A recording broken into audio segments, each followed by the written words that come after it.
One of my biggest disappointments over the last 25 years is those who lack the courage of their convictions.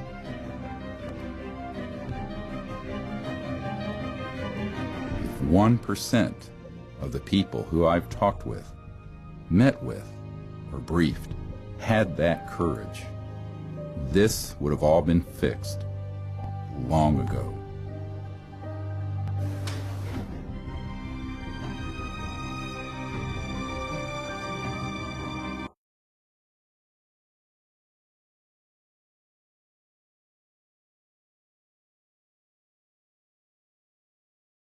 I've always told them,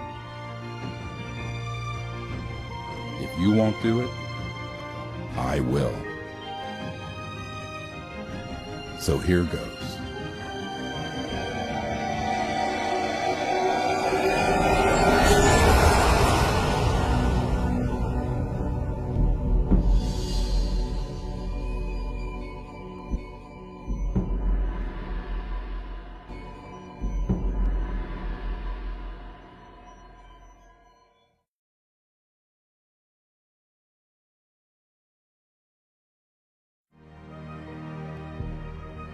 One of my biggest disappointments over the last 25 years is those who lack the courage of their convictions.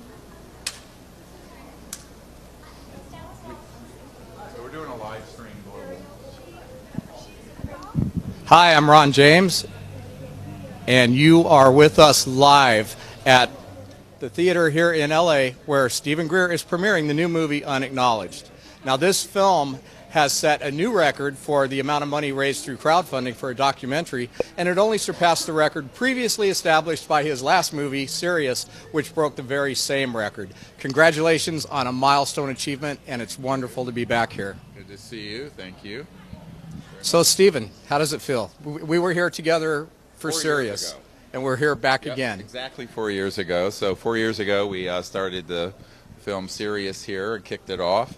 And this is going to be more exciting. The film, Unacknowledged, has already hit #1 on iTunes for the trailer and in the top 10 for pre-orders. Our goal is to disclose this information to a few hundred million people, and that's going to happen. So that's what we're here for. And I want to welcome some folks who are here. You want to come up? Sure. Yeah? So you introduce yourself. I'm Vincent Spano. So Vincent is an actor, and we're very pleased to have you here. And thank you. How have you found out about what we're doing? And well, I'm an actor and a director and a writer, and one of my mentors as a writer and director is David Marconi, who I believe is a friend of yours. David wrote Enemy of the State, and he just wrote Martin Campbell's new film, The Foreigner. Right. He's always kept his ear to the ground on truth. Whether it has to do with politics, government, money, all that good stuff. And The Foreigner is a terrific new film that's going to come out later this year. And I'm sure you've seen Enemy of the State. So I am what I believe like-minded. I remember when I was a kid, I waited online at the Ziegfeld to see Close Encounters of the Third Kind on the day it opened. Right. And then I pretended I lost my glove so I could see it twice in a row. I did the same thing. Yeah, okay, so you know. So I think I've always had a strong interest and belief, that we're not alone in no way, shape, or form. So what would you ask me about that interest of mine? Yeah, well, what are you wanting to discover from this film? I'm curious. Truth. Yeah, well, in an hour and 40 minutes, here's the thing about Unacknowledged. We distilled several thousand hours of top-secret military testimony, documents, and evidence into an hour and 40 minutes. Well, that's quite a task. And, so we have the filmmaker here, the director, has just arrived, so that's what we tried to do. And then there's a book by the same name that has much more information than the movie. So we'll give you... So when you leave, we'll give you a package of that. All right, that's awesome. Let me ask you this: how did you get access to that information? I've been working this with I was asked by friends of Bill Clinton to brief his first CIA director in 1993. Okay. So I've been involved in that level. I'm an emergency doctor, medical doctor, who got involved with this, and it just slowly overtook my career. That's awesome. You know, I have to plug an ex-girlfriend of mine. Her name is Carol Ann Fernandez. She just wrote a book published on Amazon called Mission Possible, Finding Your True Calling, something like that. And she talks about how we have our careers and then we find our mission. It sounds like you found your mission. It's our mission, yeah. Mission impossible, actually.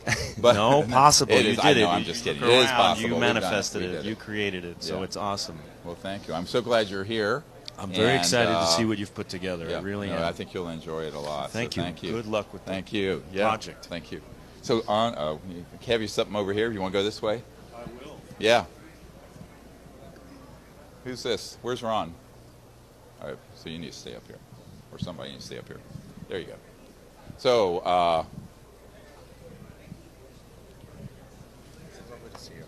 this is David Marconi. Those of you who have seen the movie Enemy of the State, was his project, a brilliant writer. We're going to collaborate on some things. And first time I think I talked to you, I said, I thought I was the enemy of the state. Opinions vary. I think many of us. Here's this microphone for you, David. And for people who don't know David Marconi, I've had the pleasure of meeting him in the last few days. Brilliant writer, and we're going to be counting on you to do a great screenplay for something coming up in the future. I want to thank you for the work you've done. And I believe in conspiracies. I don't believe in theories. I believe back. Conspiracies are like dogs. One day you wake up and you notice them, and they're everywhere. And the UFOs and free technology is one of the greatest conspiracies out there. And the fact that you're able to find these people and get them to go on tape and do what you're doing, to me, is an inspiration. And I'm touched by our relationship and to be able to meet you.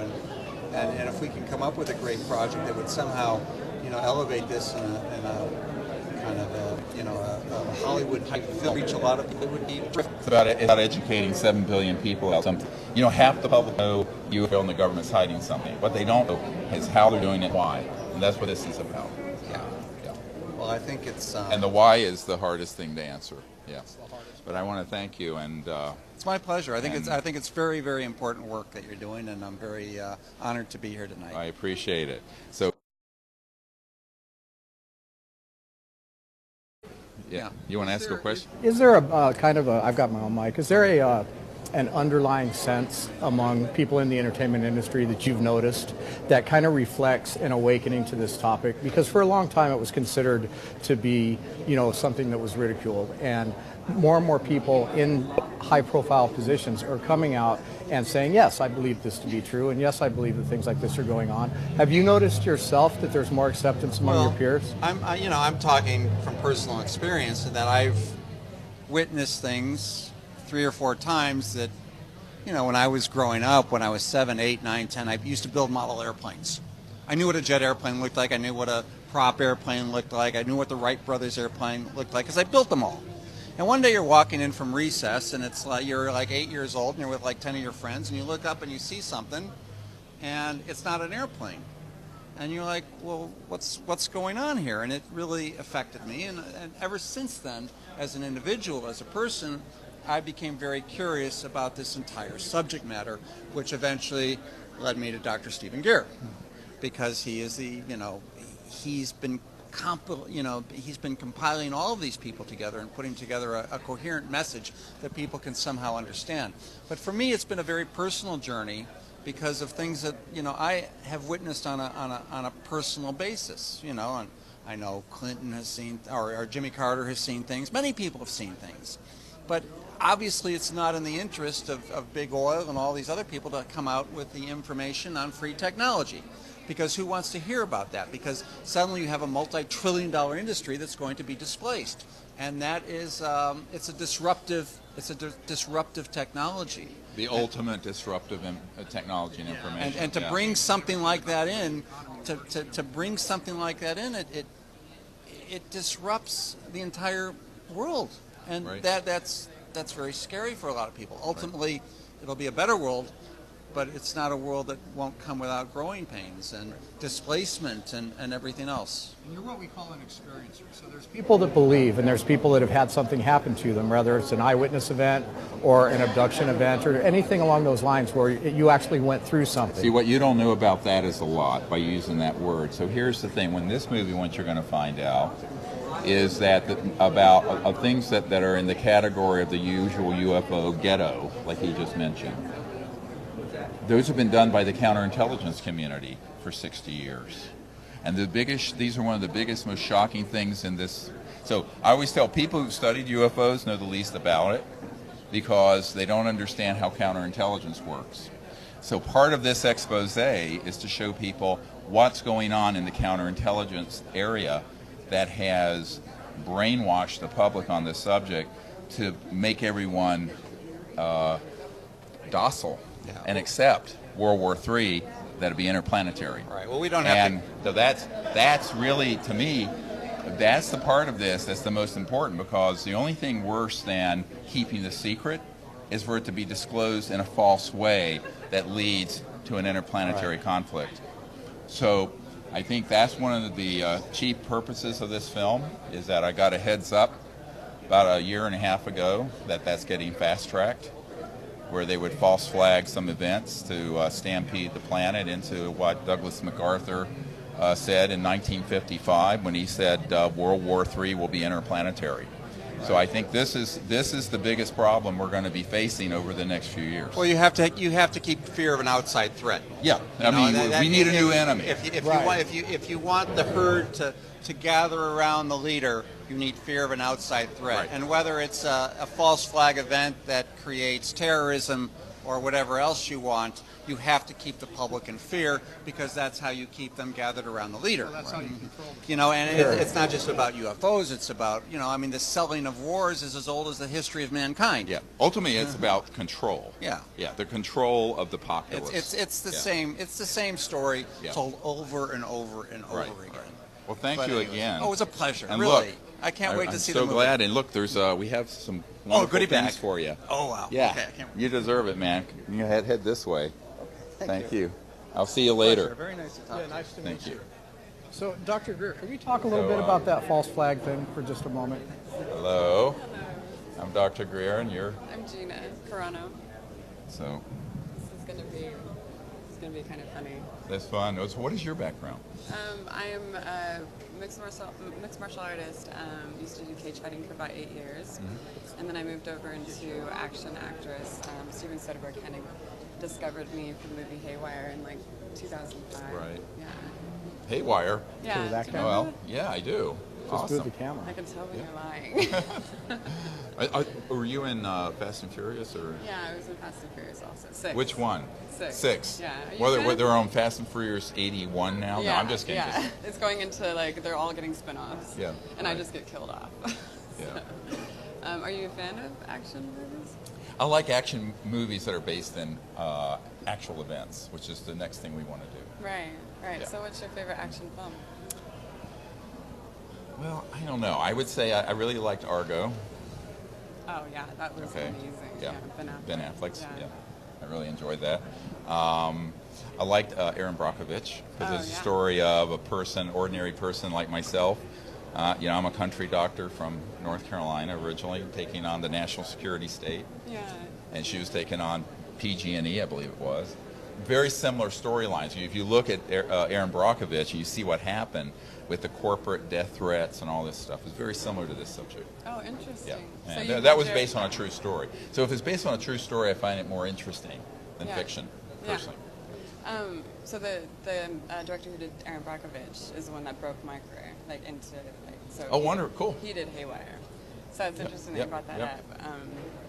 Yeah. So you like I don't really know anything about any Yes. of this. I kind of showed up because my buddy Jeff Bowler was like, "Hey, come to this thing," and I was like, "Okay." And so I like snuck past this red carpet, and they're like, "You have to go back up there and talk to them." And I'm like, "Oh God." So what should I know about this going into this? This is an expose of a sort of a distillation of 25 years of my research with top secret military guys and CIA folks. I began briefing the director of the CIA in 1993 for Bill Clinton on this issue of UFOs, extraterrestrial intelligence. And it's really to answer the question of what is the truth of the subject, how has it been kept secret, and the big one is why. Why is it secret? Who cares to keep it secret? And that's what this is going to answer. So, in an hour and 40 minutes. So you 100% believe in UFOs? No, I don't believe in them because, it's like, do I believe in this microphone? So I'm a scientist, a medical doctor. Belief is in something not proven. This is proven. So what I think is, I believe in the potential of humanity to bring this information out in a way that gives us a new civilization. Because see, these objects are not moving using fossil fuels. This is really an environmental and technology story. And the reason this is secret, it comes out, we don't need oil.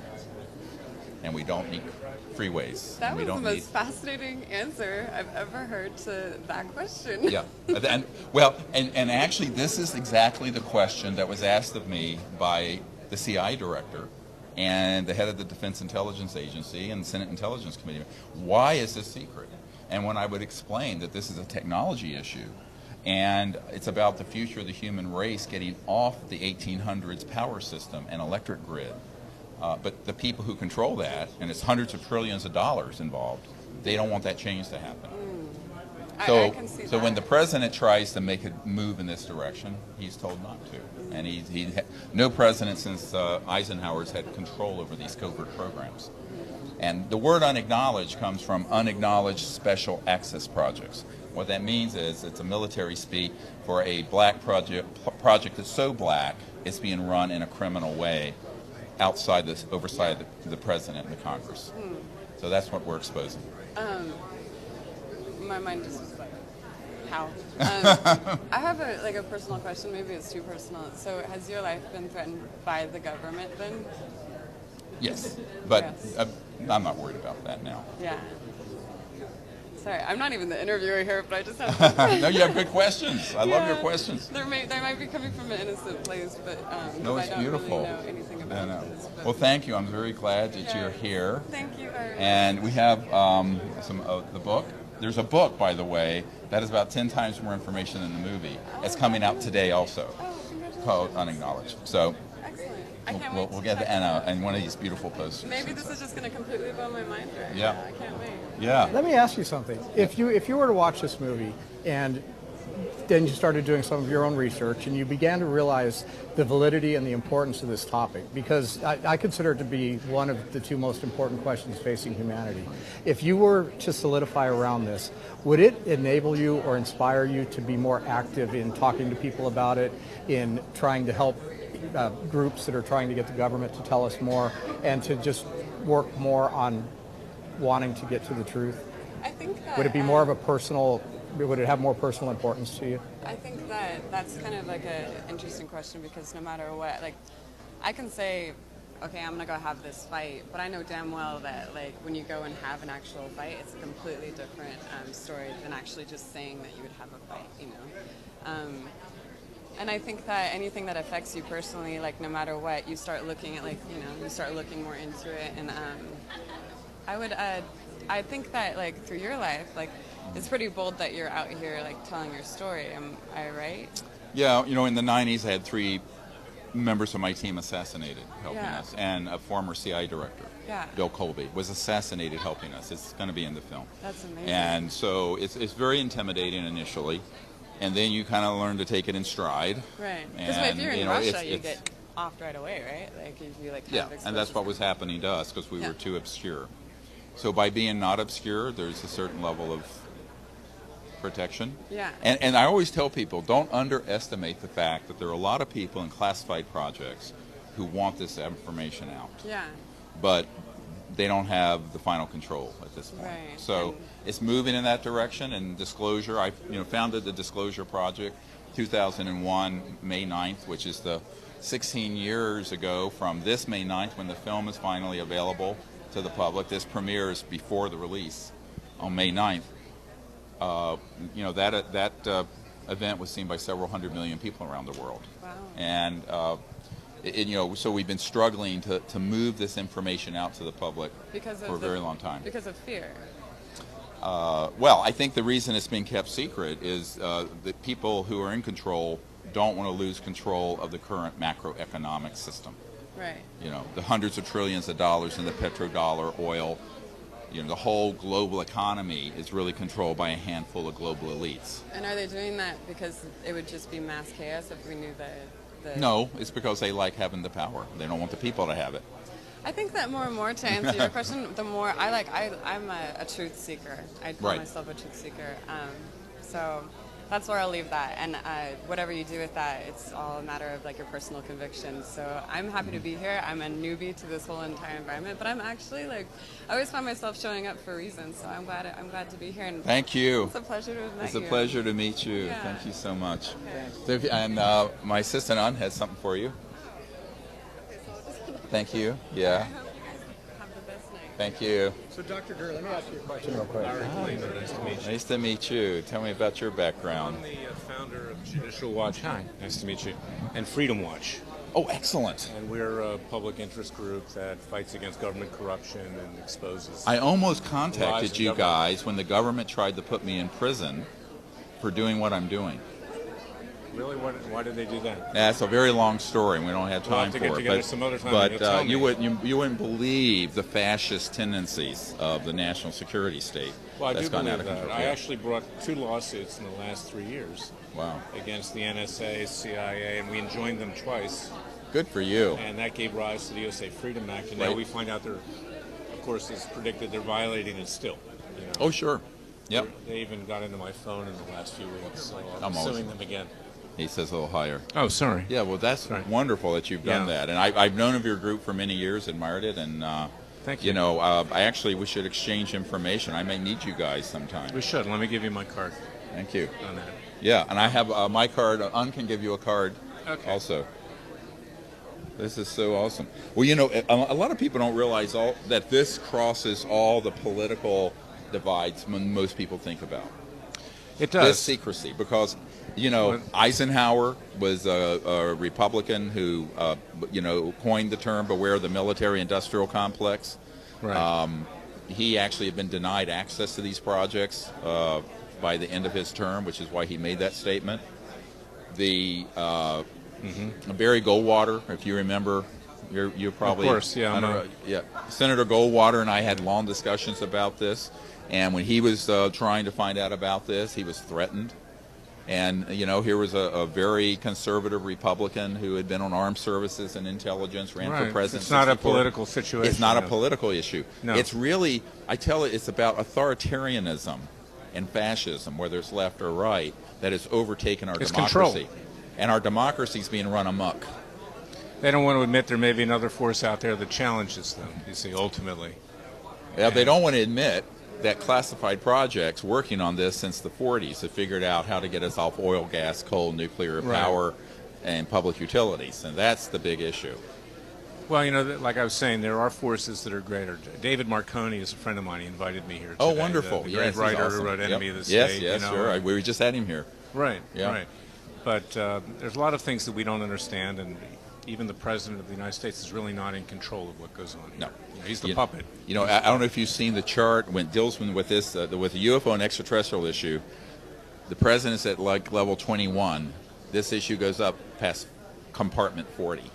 So it's, Right. and I have dealt with presidents since Bill Clinton personally, who have been denied access to this information. Well, George W. Bush, I think, recently was on Jimmy Kimmel. Did you see Yeah, that? I did. And he asked him about Roswell. Uh-huh.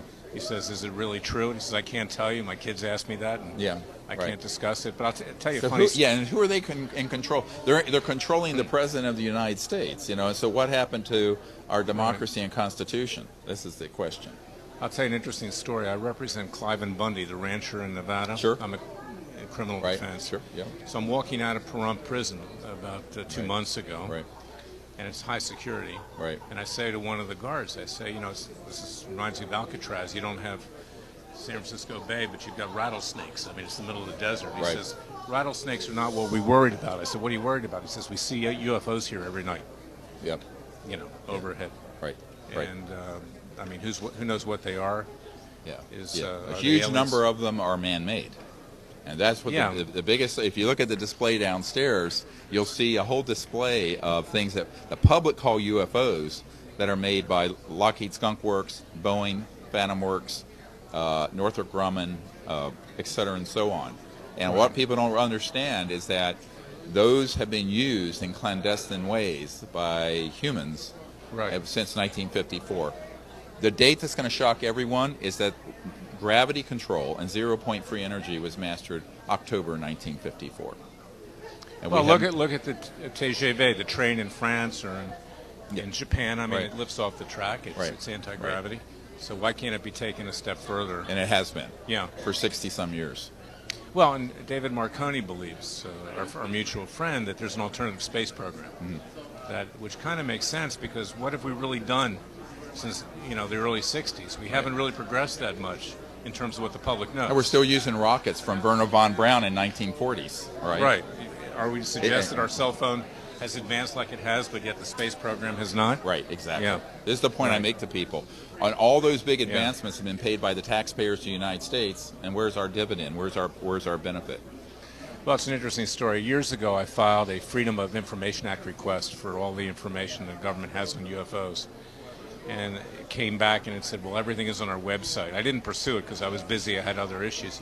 But I'm going to get back into that. Yeah, Because good. I think we need to bring We need a to lawsuit. collaborate on this. Let's do it. Good. Let's do it. Thank you. Thanks for Nice coming to up. meet you. And We'll be in introduce- touch. Yeah, we will. Thank you. Thank you. So there are more. Okay. Hi, nice to see you. Oh, All right. God bless you. Oh, you're my thoughts and prayers. Thank you. Mwah. Thank you. It'll happen. We'll get it done. Yeah. Carmel McGuire, Jerry. Where's Jerry? They're awesome people who are on our team and near Santa Barbara. Oh, hi. Nice. Oh, hi. Close enough. Oh, thanks. Emily's stopping downstairs. And she's down. We're on the live stream here. Okay. So we just want to say, A you say you want to joyous say a time. couple words. This has and- been going on for a long time, and it's finally happened. We are thrilled. We drove in from Ojai to see this great man, a personal friend, and one of the dearest, dearest, most knowledgeable people that I have ever met. Jerry? I can't add to that. I agree with everything you said. Thank you, guys. We had Thank our- you for being here. First contact experience with Yes. Yeah. Yep. Amazing, amazing, amazing, unforgettable experience. And we're with him for the long haul.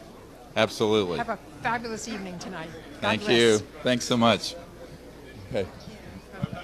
Keep me in your prayers. Hope to see you at the party after, if you can make it, if you fill up to Who's it. next?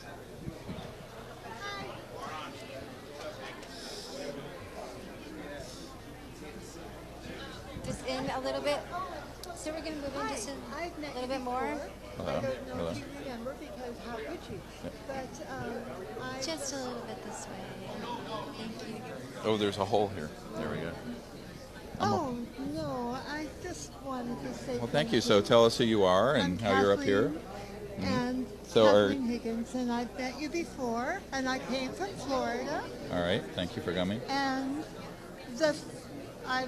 I have nothing to say, but thank you. Thank you very much. Thanks for coming.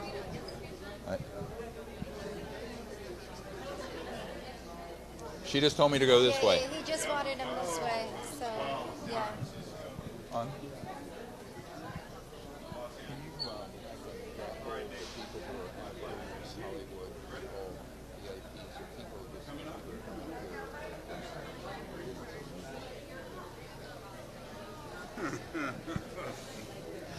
Who is this gentleman? We have Jimmy Church here with us. you, man? Nice to see you. So I would like to thank Jimmy for coming and for supporting the disclosure effort and our effort for a number of years. And what do you want to say a few words to all the folks watching? I'm going to say this is amazing. How are you feeling right now? Oh, great. I was just, trying to keep body and soul together. Been out here since Thursday and meeting with some of the most amazing people in L.A. and support is building around disclosure. And Do you think, let me ask you directly, do you think something is about to break? We feel the tension. We feel something dramatic. There's so many things coming out from NASA every week about new exoplanets and Right. fast radio burst and now Enceladus and Europa. It's always a month-to-month announcement Right. about the discovery of something. Do you think it's their way of getting us acclimated? Do you feel I think it's been going on for 60, 70 years, but it's picking up the pace. But my concern is that I wrote a paper back some years ago called When Disclosure Serves Secrecy. And so there are two kinds of disclosures that can happen. A disclosure that moves our civilization forward, or one that presents a threat from outer space that submerges our entire world into this sort of energy of the post 9/11 hysteria. And so my concern is the latter is what they're doing. Right. The latter is what's being ramped up, and this is being evidenced by the amount of xenophobic and terrifying information that's part of the counterintelligence disinformation being pushed out to the public. And one of the exciting things about this movie is that we have an Air Force counterintelligence officer going on the record about the government controlling the media on this. You think they're out there right now?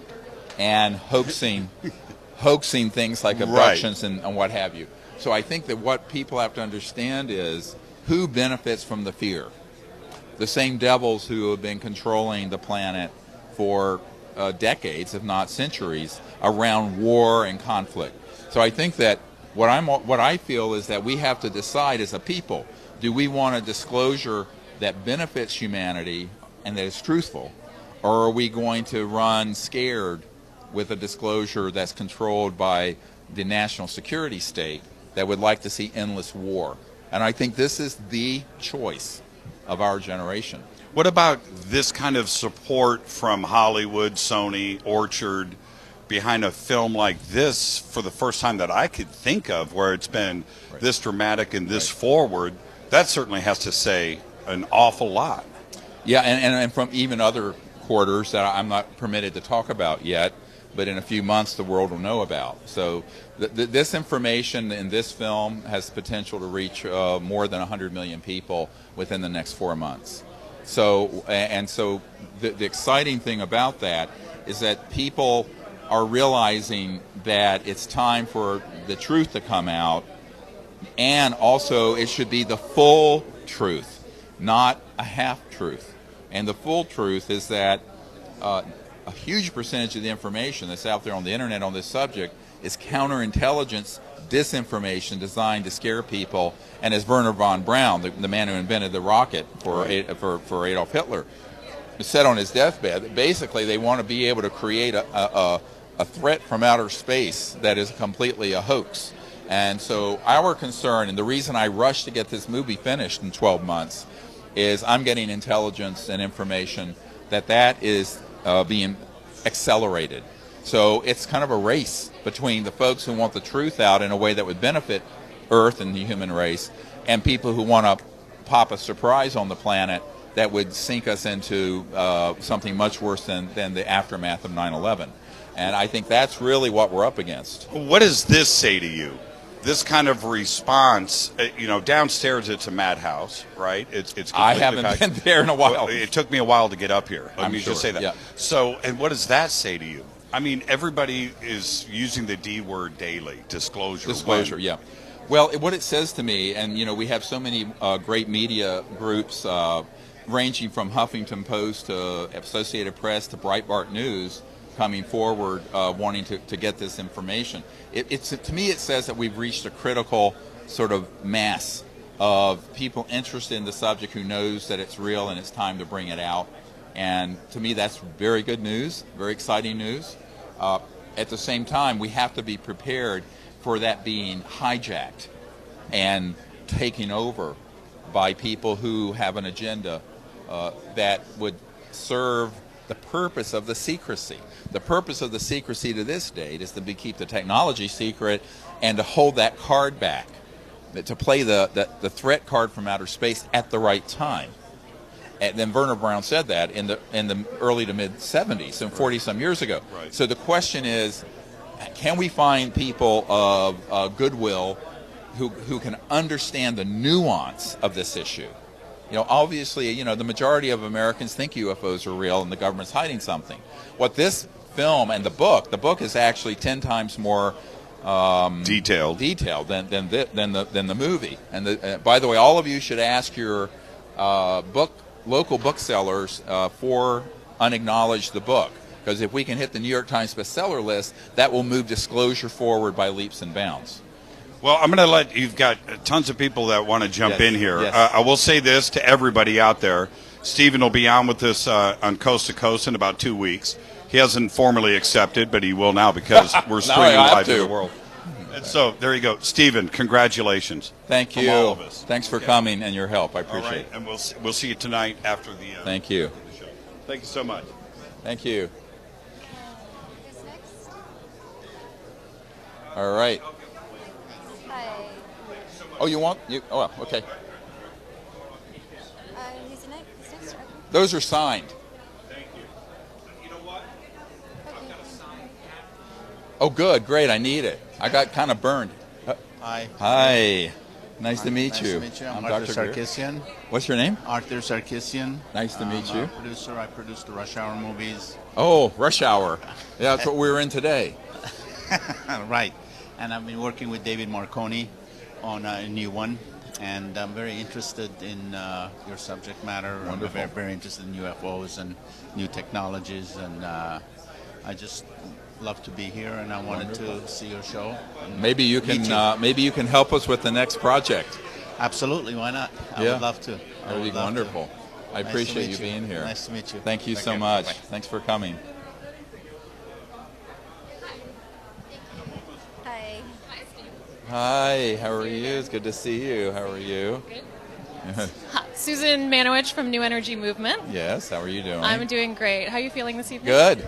It's a pleasure to see you again. Nice to see you. I first met you Friday, I think. Yes. Well, actually, I met you before a couple years ago. Oh, I'm but sorry. No, that's okay. But it was a lovely dinner. Thank you. So one of the questions, I have two questions. Okay. All right. The first question is, I have talked to a number of people that have been positively impacted by your events that you have, the CE5 events. Yeah, the Close Encounters of the Fifth Kind event. Yeah, Yes. that's the next one that's coming out. I look forward to seeing that one. I just dropped a little hint. in progress of happening. Yeah. What can you tell me from all the different experiences that you've had with running these different groups and participating with them? What do you think are some of the biggest impacts that have happened with these people? Because I know people see ships and they see beings, but what has transpired with them? You know, there's the phenomenon that people see when we go out and have a close encounter of the fifth kind, which is a human-initiated contact. And we have Dr. J. Allen Hynek's son here somewhere. I don't know if he's on the red carpet. It kind of ended there. Close encounter of the fifth kind is when humans initiate peaceful contact with these civilizations, bypassing the national security state. The big message is that when people realize that any person can do that, if they understand the science of consciousness, of the physics of interstellar travel, of the fact that interstellar civilizations have technologies that are way beyond our iPhones and Androids, that interface directly from consciousness and thought to electromagnetic fields.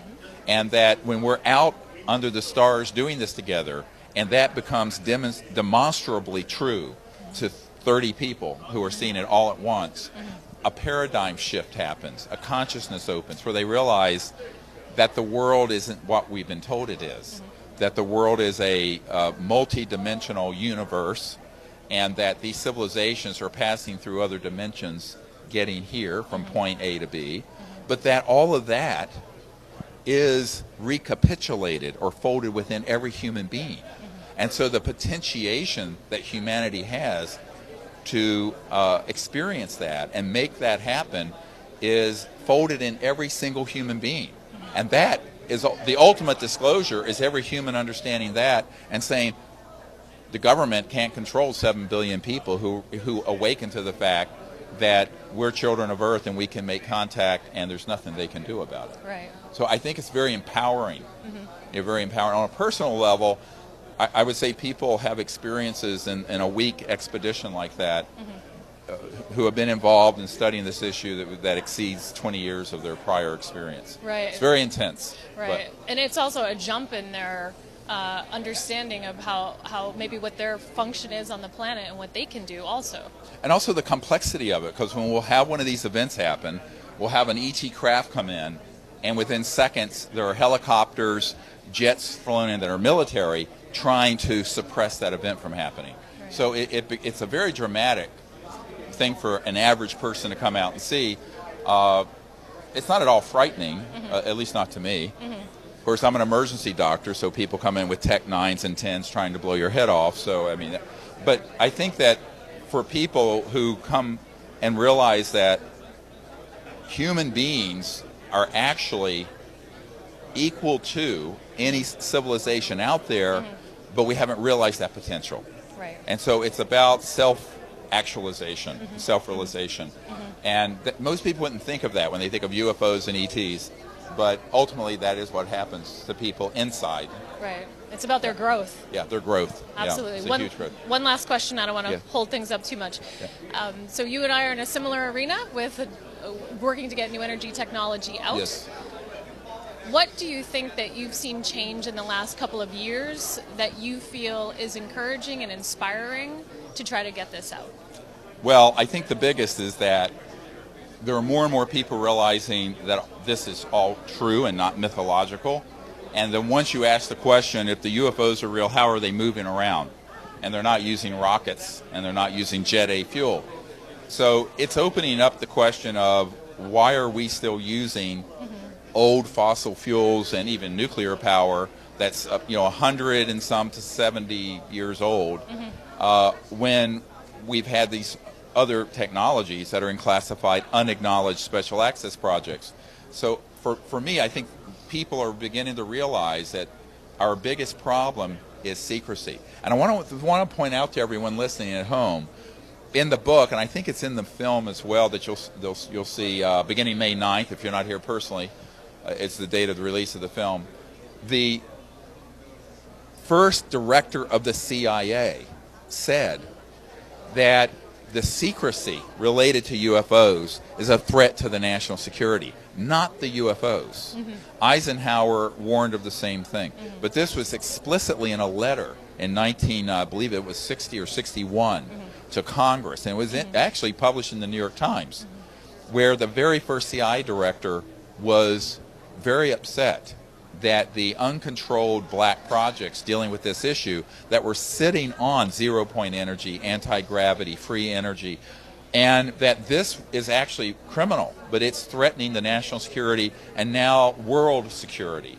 And so this is a very important point. And the reason I think more and more military and defense contractor people have come forward is that they realize they've been part of a system that is in the process of destroying the planet. Right, and they have grandchildren and children. And they have children and grandchildren like I have 4 children, 8 grandchildren. Terrifying thought, huh? So, but thank you again. Right, we have some other folks. Thank you so much. Thanks for coming. And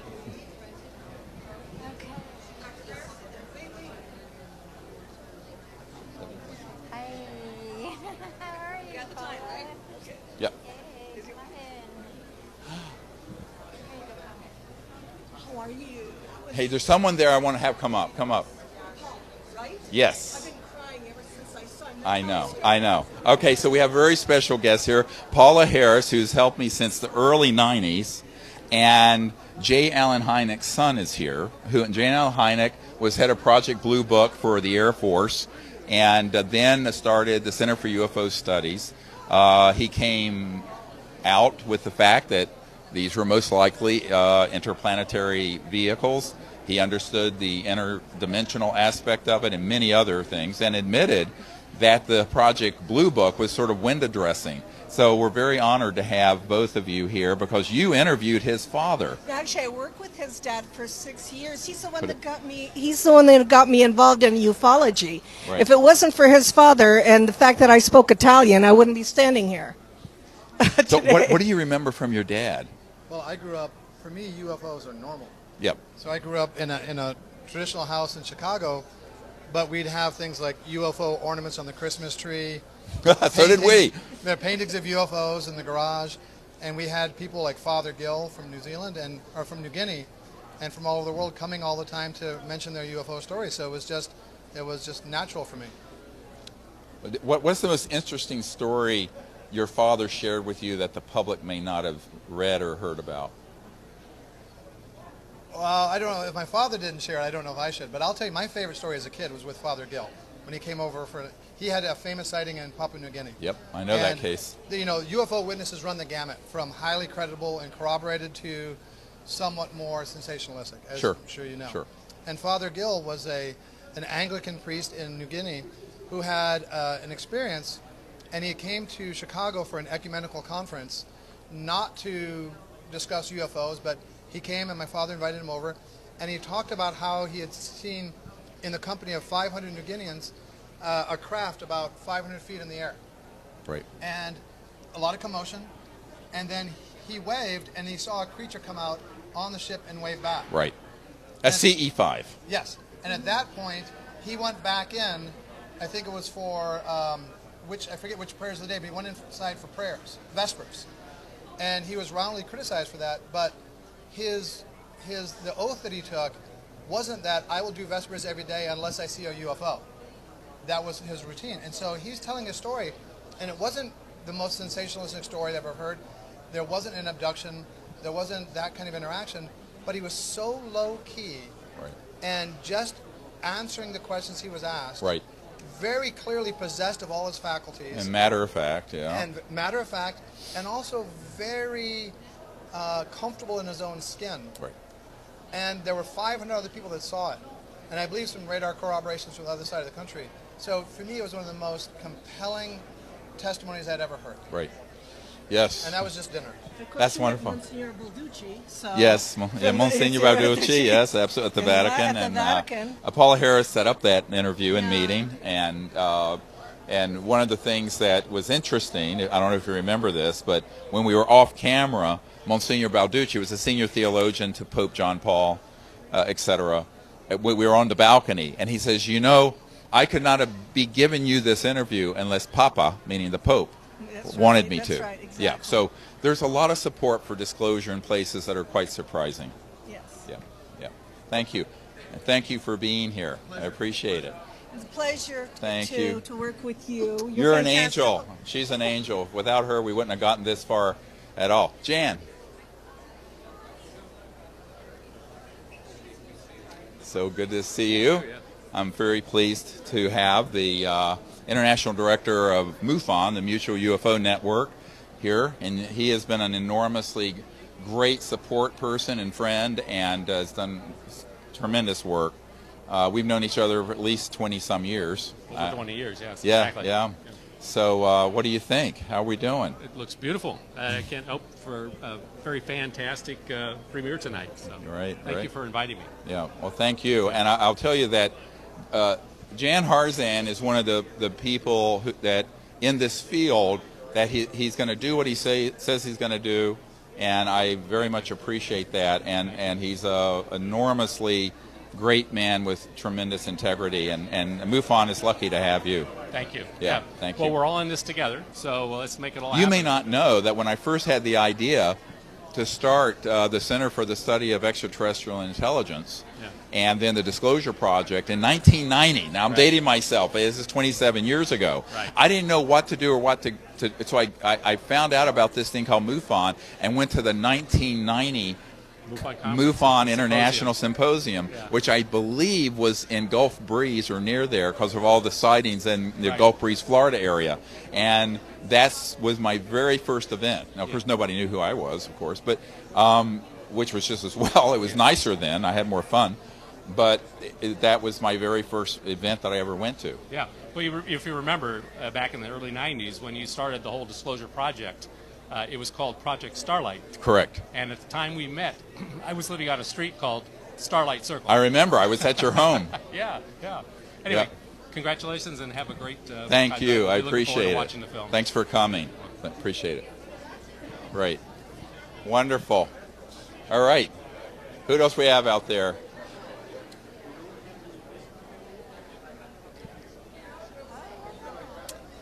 So good to see you. It's so good to see you. I am very, very honored to have Dr. Bob Woods here. He is a Disclosure Project witness from the early days. I'm one of your patients, that's right. Yes, one of my patients. You're not one of my... Pages. Pages, yeah. And he's actually in the film.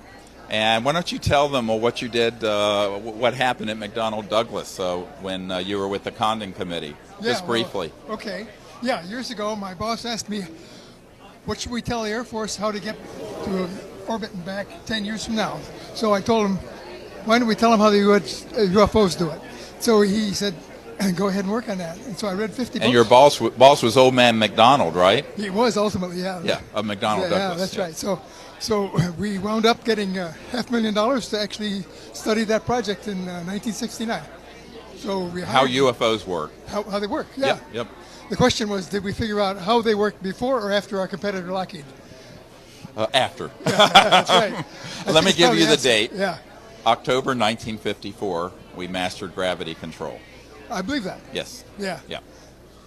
So there's a Naval Research Labs the senior scientist there for years who was in the vault and saw that documentation.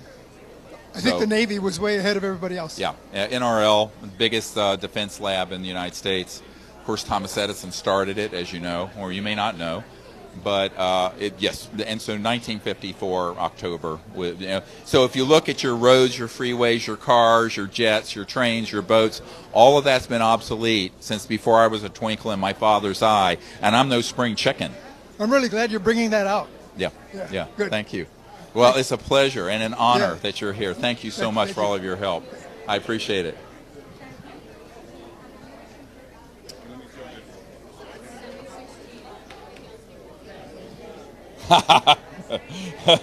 Okay, we've got a sign cap here. I'm not going to put it on, but there you go. Thank you. You want to here, take the mic. Hi. Tommy Burr. Nice to meet you. Here, I decided, can we switch? You want to switch? Yeah. Do-si-do, don't trip. Thank you. Hi. So tell me about yourself and how you got to be here. I'm a commercial real estate broker in North Carolina, actually, Raleigh. I know your old stomping grounds around the States. Grew up in Charlotte. Yeah. Thank you for coming. Well, I started getting interested in this after watching you and several other people. Started doing the research, and I'm having a hard time not putting the pieces together as a logical, wanting to find out. It makes too much sense. Sure. It's all very logical once you figure out what the secrecy's about. Right. Yep. And all of it makes sense at that point. So yeah, you're part of a CE5 team in North Carolina, or? No, but I'm thinking about it. I've always wanted to do something, and I saw you say it one time, which is everybody wants to know, but nobody wants to do anything. Yes, that's the hard choice. Right. And everybody wants to know, nobody wants to do. Yeah. So it's time for us to act, everyone. Right. Let's do it. And we've been doing that for 50 years or whatever, so. 70 years this year since Roswell, right? I'm not getting any younger, and I want to know. Yep. So. I'm glad you're here to find out. Well, it's going to be a great night. Thank you so much. Right. I appreciate it. I'm sorry, I didn't say thank you. Huh? Yeah, of course. Come, Jim. Oh, look, where's Paul? Is Paul with you? He's not here yet. Oh, okay. So this is, everyone, this is Jim Martin. He's Vice President of the Orchard. Yep. And I want to express publicly my thanks to you. Thank you, Dr. There's Greer. thousands of people watching on the live stream. Sure. I can honestly say that this film absolutely would not have been completed to the quality it is, nor would we be working with the Orchard if it wasn't for Jim Martin. Thank you, Dr. Greer. So you have been indispensable. Thank Pleasure you. is ours. So tell me about what your thoughts are about tonight. Well, I'm very excited about the turnout. And excited for everyone to see the movie on the big screen. Yeah. Are you happy with the final product? Oh, it's awesome. Yeah? Yep. Good. Excellent showing tonight. Yep. Thank you. Looking forward to the feedback. Yeah, well, we're over capacity here just about, so it's exciting. And we have a lot of media who are coming, and I think that there's some things that you and I know about that can't be talked about yet. That's right. Eventually this film's, I think it's eventually going to be seen by 100 million people. Agreed. I really do. Yep. Yes. Thanks to you guys. Oh, thank you very Thank much. you, for your and, hard and to work. Paul as well. Absolutely. Paul, the head of the film division at the Orchard. Thank you. That's right. Good. Thanks so much. Dr. Greer. We'll see you Appreciate later. it. Yes. Okay. Thank you. Okay. Thank you very much. Well, hey, we got to go. We're starting our program downstairs in 10 minutes, so I'm going to move off of here and head downstairs. Thank you guys for joining us. Thank you.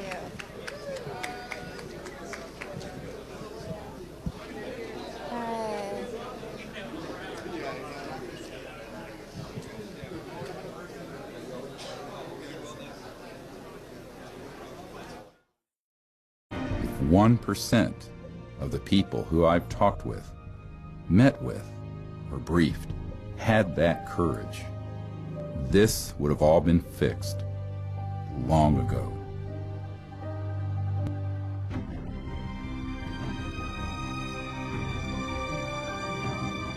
I've always told them